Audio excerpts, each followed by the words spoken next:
बहू, मेरी बेटी यहाँ पर आई है और तुम अपने मायके जा रही हो। अरे किरण बेटा, बड़ा अच्छा किया जो सरप्राइज दिया। बहू, किरण आई है, जरा चाय नाश्ता लगाना। जी मम्मी जी, अभी लगाती हूँ। ननद को देखते ही प्रिया के मन में गुदगुदी सी होने लगी थी। अच्छा हुआ जो कल रात विनीत से बात हो गई कि दीदी के रहने पर मायके जा सकती हूँ। यही सही वक्त है जब मौके पर चौका लगाया जा सकता है। मेरे बलबूते अपने मायके घूमने आ गई हैं और मेरे मायके की गलियां वीरान पड़ी हैं। बच्चों की गर्मी की छुट्टियां चल रही हैं, तो क्यों ना मैं भी मायके हो आऊं। यही सोचती प्रिया चाय नाश्ता देकर अपनी पैकिंग में लग गई। जब शारदा जी की नज़र घड़ी पर पड़ी तब दिन के 12 बज चुके थे। बहू के कदम रसोई की ओर बढ़ते नहीं दिखे तो वह स्वयं ही खाना बनाने आ गई। लगता है प्रिया की आंख लग गई। चल आज तेरी पसंद की कढ़ी बना देती हूँ। अरे माँ, तुम काम करोगी? भाभी कहाँ है? एक वक्त का खाना बना लूँगी तो घिस थोड़ी जाऊँगी। साथ ही बातचीत करते हुए 1 घंटे में खाना तैयार हो जाएगा। तभी किरण ने कहा, वह सब ठीक है, पर उल्टी गंगा क्यों बहा रही हो? दीदी, गंगा तो सीधी ही बह रही है। मम्मी के हाथ की स्वादिष्ट कढ़ी खाए हुए काफी दिन हो गए थे। आपके साथ हमें भी खाने को मिल जाएगा। बहू की ढिठाई पर सास और ननद एक दूसरे का मुंह देखे जा रही थी कि तभी किरण ने हंसते हुए व्यंग्य किया, कुछ अपने हाथ की भी तो खिला दिया करो भाभी। हाँ हाँ, क्यों नहीं, शाम को खिलाती हूँ, कहकर प्रिया मन ही मन सोचने लगी कि एक शहर में रहने के कितने फायदे हैं। जब देखो मुंह का स्वाद बदलने पहुंच जाती हैं।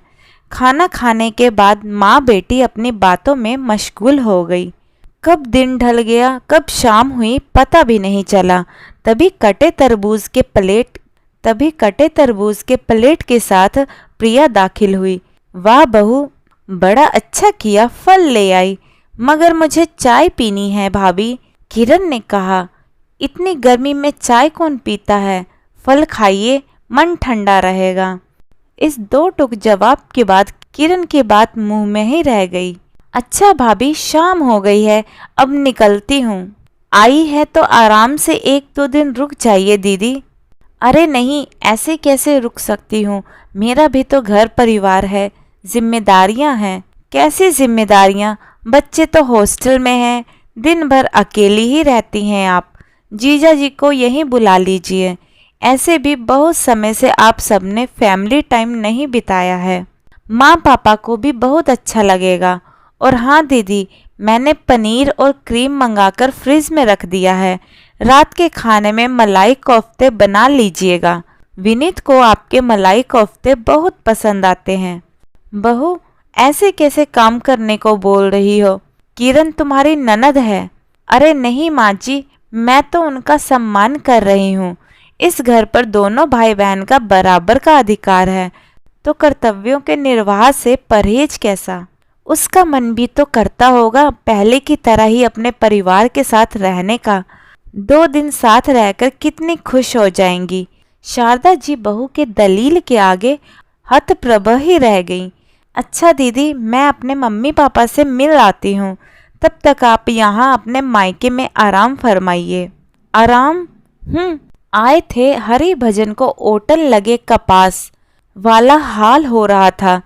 ऐसा लगा जैसे सब पूर्व नियोजित था। किरण मन बदलने मायके आई थी, पर यहाँ का रुख देखकर उसका वहां से जाने का दिल कर रहा था। जब तक कुछ सोचती समझती प्रिया की कैब आ गई। बच्चे खुशी खुशी बाय बाय करते हुए निकल गए। दूर जाता हुआ कैब धीरे धीरे छोटा और छोटा दिखाई देने लगा और माँ बेटी को घर का काम बहुत बड़ा नजर आने लगा। सुनो, रात का खाना भाई के घर पर है, ऑफिस से सीधे यहीं आ जाना, किरण ने अपने पति को फोन पर कहा। पर तुम तो शाम तक लौट आने वाली थी ना, अब वह सब छोड़ो। तभी उसका पति फोन पर हा ठहाके लगाता हुआ कहने लगा, पासा पलट गया है लगता है। किरण के पति ने चुटकी लेते हुए कहा, मैं कब हार मानने वाली हूँ पतिदेव। कभी नदी पर नाव तो कभी नाव में नदी। सच ननद भाभी का रिश्ता ही कुछ ऐसा होता है, प्यार दुलार का तो कभी छेड़छाड़ का। अधिकार अपने हिस्से और कर्तव्य शटल कॉर्क की तरह दूसरों की कोर्ट में डालते हुए कभी कभार पासा पलट ही जाता है। और यह मुहावरा सच साबित होता नजर आता है कि तू डाल डाल तो मैं पात पात। तो दोस्तों, आपको हमारी आज की ये ननद भाभी की खट्टी मीठी कहानी कैसी लगी कमेंट करके ज़रूर बताइएगा। कहानी पसंद आई हो तो वीडियो को लाइक शेयर करें और चैनल हिंदी स्टोरीज डियर को सब्सक्राइब करना ना भूलें। वीडियो को पूरा देखने के लिए बहुत बहुत धन्यवाद दोस्तों। तो मिलते हैं अगली कहानी में, तब तक के लिए जय श्री कृष्णा।